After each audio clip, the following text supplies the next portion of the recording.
One meal a day versus a 24-hour fast, what's really the difference? Well, not much. These are the things that I use as a strategy, not to punish myself for not eating for a certain period of time, but I also like to call it time restricted eating so that my body can have a break from digesting, which it does take energy to digest food. For me, OMAD is something that I put into my weekly routine of eating so that I can be in more of a weight loss mode and a deficit of how much that I bring into my body. My name is Reggie Sweat, and thank you for coming to the channel. I've always done fasting and extended fasting, meaning anything over 24 hours in the last 7 or 8 years. And this channel has been on almost that long, and it has come to be known as a fasting channel. But since I went into post-menopause, the hormones have been chaotic. And now that I'm trying to get more at a balanced position, the channel is really geared towards being balanced, eating in a balanced way with whole foods, of course, and getting away from processed foods and a lot of sugar. These are the things that I need, like protein, right? To make sure that my body is getting the required vitamins, amino acids, to make sure that it does its job to get fat loss and to get rid of the visceral fat that is surrounding our organs. And visceral fat is one of those things that really takes hold when going through menopause. When I was doing fasting on a regular, which I did OMAD almost every day, except for the weekends, I would eat 2 MAD. And then I was making sure that I maintained my weight loss. There was a time that I was 25 pounds overweight, at least over my goal weight, and I lost that in about a month, in a couple of days. Back then, it really didn't matter what I was eating. There was a time that I was 100% plant-based. There was also a time I was just 80-20, but mostly plant-based. And I still ate fish and eggs. I know that I have to eat more protein, and I find that animal protein is excellent for me. And now I am where I am, I really know that the protein is more important than ever. So what are the benefits of fasting and doing that 24-hour fast or OMAD? Basically, the benefits are clarity of the mind. That brain fog that we're getting, especially in menopause, is such a huge factor when it comes to our well-being and balancing out our everyday life, remembering things. I know if I don't write it down, it's certainly not going to happen, and it didn't happen in my mind because I don't remember. The top 3 at-risk ailments that really are a factor is heart disease, Alzheimer's, which is brain health, right? And osteoporosis and bone. I really want to make sure I take care of my bones because lately I know that I've always had a chronic low back problem, but also hip pain, having osteopenia. You know, these are the things. Back to intermittent fasting, it does help with rebuilding your bone health, brain health, tissue health. Autophagy is about repairing the cells, and the longer that you fast, the more benefits of autophagy that you're gaining. So when I first started OMAD, again, I was so excited, and I just thought this is the holy grail of losing weight and keeping lean and eating whatever you want, but also be able to maintain the look and feel and your clothes fitting. So yes, it was working for all those years. But now I just have to be more mindful when I do a 24-hour fast or do a 36-hour fast, whatever that is, and prepare properly. Before, I was being pretty reckless and I didn't really prepare. I just ate whatever I want once again and then just jumped right into those long fasts. Right now, it's about hydration. You need to hydrate. And this is a way for you not to be miserable, is to make sure you have electrolytes. So that sea salt in your water, sprinkle some in. I try to do about 1/4 to a 1/2 teaspoon worth of salts in, say, 10 to 16 ounces of water, and I squeeze some lemon in there as well. Not only does it keep me hydrated, it also keeps my energy levels up when I'm not having any food.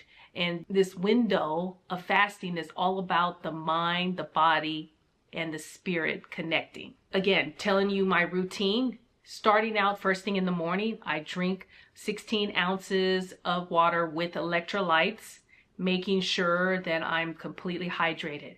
I go for a walk, and that can be anywhere from an hour to 90 minutes. Now, I don't have to do it that long, and you don't have to do it that long, but that's just a part of my day because that's my walking meditation, time of prayer, and time of just thinking through things and being creative. I also drink my tea when I return. Tea is another great liquids to have throughout the day that'll keep you from looking for those little snacks and things because now you're thinking about food. Remember that cravings doesn't necessarily mean that you're hungry. And even if you do have these hunger pings, it will pass probably in about 15 to 20 minutes. So drink your water because it might mean that you're dehydrated also. So drink the water, have your electrolytes, and that will make the rest of your day go smooth. The other thing that I make sure that I do throughout the day is do my errands, stay busy, have a list of things that I can do outside of the house. If you work from home, make sure I just stay on task and complete a lot of things without worrying and thinking about what am I going to eat, what am I going to cook, and actually doing those things. So now you have a lot of extra time on your hands. So staying busy and listening to your body signals. So again, if you're craving something, have something to drink. Drink some tea. Being warm on the stomach is great. That really helps with curbing that thought in your brain about I gotta have something to eat. How do I break my fast? And usually it's in the evening, like an early evening type of dinner. And you have to choose what works for you. Maybe it's trying to eat a very late breakfast or lunchtime and that you actually begin your fast until the next day for lunchtime again. Everyone's different. It depends on what you're doing and what your routine and working hours are. So that makes a difference too. Usually I tend to go towards the late afternoon, towards dinner time, anywhere between 4 and 6 o'clock. If I'm doing that, then that will constitute my 24-hour fast or OMAD. And OMAD to me is just 23 hours and giving myself 1 hour window of eating. So for those meals, I usually break it with an avocado. Some fats are great to break your fast with, and protein type of meals. Everything I eat is always prioritizing protein in mind. So it could be eggs and a little bit of avocado, right? And so I have breakfast for dinner, and that's a great way to break the fast. So my advice to beginners would be, if you're beginning fasting, intermittent fasting of any sort, would be to start out with something slow like 14-10 schedule. And that is fasting for 14 hours and having a window of 10 hours to eat your meals. So you can usually eat 3 meals and a snack easily in a 10-hour window. But it's getting your mind set up to start thinking, I have a cutoff time, usually around 6, 7 o'clock, maybe 8 at the latest. I give myself 3 hours of no eating before I go to bed because that usually sets me up for a good sleep, quality sleep.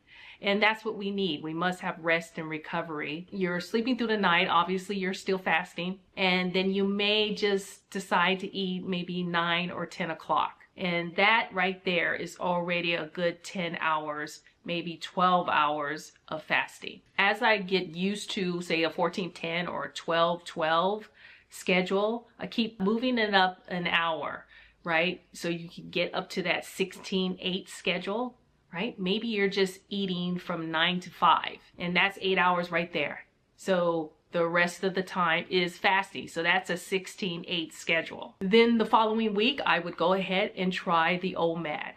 So maybe it's you taking away your breakfast and then taking away your lunch after a couple of days and ease right into it. Eating, if you're a person that's eating 3 meals a day, maybe you're gonna take 1 week for 2 meals a day and then gradually move it to 1 meal a day. The key about being in postmenopause is not to do the same thing over and over for extended period of time. So that means I can't do an OMAD like I was doing every day, 5 days a week for probably 4 years.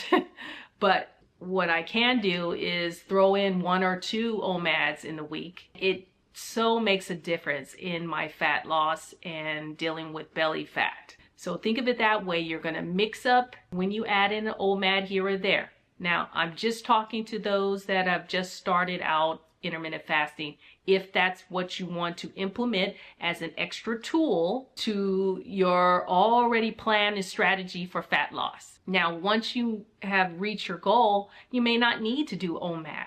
But sometimes we just enjoy that schedule and the body feels good with it, so you may stay with it.